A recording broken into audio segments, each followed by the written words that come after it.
ওয়ালাম ইয়ামনাউ যাকাতা আমওয়ালিহিম ইল্লা মুনিআল কাতরা মিনাস সামাই ওয়ালাউলাল বাহাইমু লাম ইউমতারু।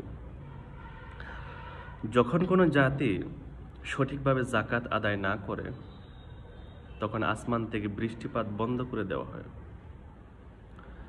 যদি ভূপৃষ্ঠে চতুষ্পদ জন্তু ও নির্বাক প্রাণী না থাকতো তাহলে আর কখনো বৃষ্টিপাত হতো না। হাজারো মানুষ এরকম আছে যাদের উপর যাকাত ফরজ হওয়ার পরেও তারা যাকাত আদায় করে না, আর যাদের উপর যাকাত ফরজ হয় নাই তাদেরকে নিয়ে তারা বালা মুসিবতে এবং ফিতনার মধ্যে জড়িয়ে পড়ে।